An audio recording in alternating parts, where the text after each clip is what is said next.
60টি বর্জনীয়র 1 number, বিলম্বে ইফতার করবেন না কখনো। 1 নাম্বার, দেরি করে ইফতার করা নিষিদ্ধ। ইহুদিরা দেরি করে ইফতার করে। লা ইয়াজালুন নাসু আলা খাইরিন মা আজ্জালুল ফিতরা।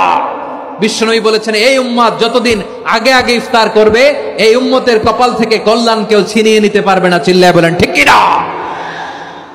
আজানের জন্য বসে থাকবেন না, সময় দেখবেন। স্থানীয় সময় যখন সূর্যাস্ত হওয়া মাত্রই বিসমিল্লাহ, খেজুর খেয়ে ফেলবো। পারবেন তো নাকি দেরি করবেন?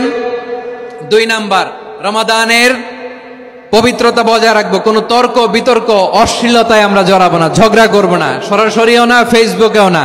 করবেন? কেউ গালি দিলে বলবেন ইন্নী ইমরুউন সায়েম, আমি রোজাদার। আল্লাহর হাবিব শিখিয়েছেন, কেউ যদি তোমার গালি দেয়, কটু কথা বলে, অশ্লীল কথা বলে, রমজানে তুমিও বলতে পারবে না। তুমি বলতে পারবা ইন্নী ইমরুউন সায়েম, আমি রোজাদার। আজকে থেকে নিয়ত করেন, রমজানে কেউ গালি দিলে আপনি একটা গালি দিবেন নাকি? কি বলবেন? রোজাদার, রমজানের পবিত্রতা আমি ভঙ্গ করতে পারবো না। অশ্লীল নাটক সিনেমা আমরা দেখবো না। ব্যাড হ্যাবিট থাকলে রমাদানে এটা ছাড়ার মহা সুযোগ। স্মোকিং এর অভ্যাস আছে অনেকের, ঠিক কিনা? চাঁপাইনবাবগঞ্জে আপনারা স্মোকিং করেন? হ্যাঁ, না না আমরা করি না। বলেন করি না। করবেন না কেউ? যদি কারো থাকে, কে করে হাত তোলালাম না আমি। এই রমাদানে এই স্মোকিং হ্যাবিট থেকে আমরা বেরিয়ে আসবো, ঠিক কিনা বলেন? 3 নাম্বার, আমরা মিথ্যা বলবো না। বিশ্বনবী বলেন, মান লাম ইয়াদা কাওলা যুরি ওয়াল আমালা বিহি ফালাইসা লিল্লাহি হাজাতুন ফি আইয়াদা তাআমাহু ওয়া শারাবা। যে রমজানে মিথ্যা কথা, মিথ্যা কাজ, মিথ্যা সাক্ষী ছাড়তে পারে নাই, তার না খেয়ে থাকা, উপবাস থাকা দিয়ে আল্লাহর কিছু যায় আসে না। এজন্য মিথ্যার সাথে আমাদের কোনো সম্পর্ক আছে? মিথ্যা বলবো না। 4 নাম্বার, অপচয় করব না। ইন্নাল মুবাযযিরিনা কানু ইখওয়ানাশ শায়াতিন ওয়া কানা শাইতানু লিরাব্বিহি কাফুরা। অপচয়কারী শয়তানের ভাই। আচ্ছা, যে শয়তানের ভাই ও নিজেও আরেকটা কি? শয়তান।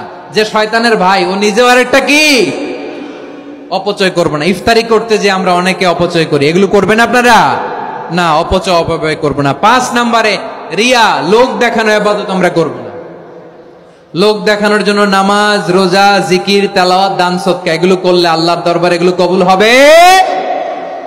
বিশ্বনবী বলেন, দাজ্জালের ফিতনার চেয়ে একটা বড় ফিতনার ভয় আমি করি। সেটা কি? আর রিয়া, শো অফ মেন্টালিটি, লোক দেখানো মানসিকতা।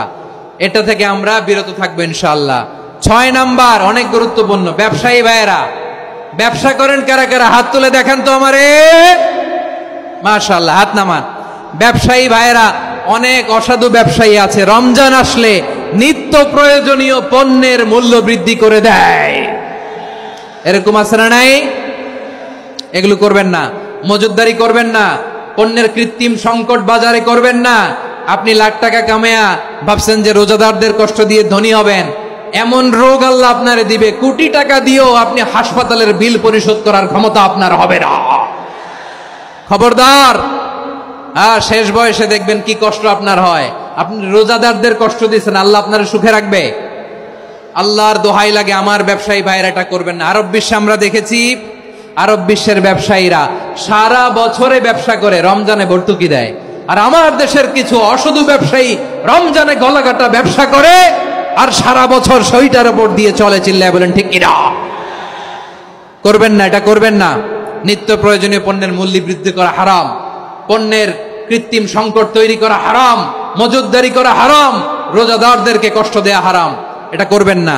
7 নাম্বারে সর্বশেষ কথা, অধীনস্থ যারা আছে তাদের কাজের চাপ আপনারা কমিয়ে দিবেন। কাজের লোক, ফ্যাক্টরির ওয়ার্কার, স্টাফ, তাদের প্রতি যদি রহম করেন, আপনার উপর রহম করবে কে? এই পবিত্র রমাদানের 7টা করণীয়, 7টা বর্জনীয় মনে রাখা যাবে তো ইনশাআল্লাহ?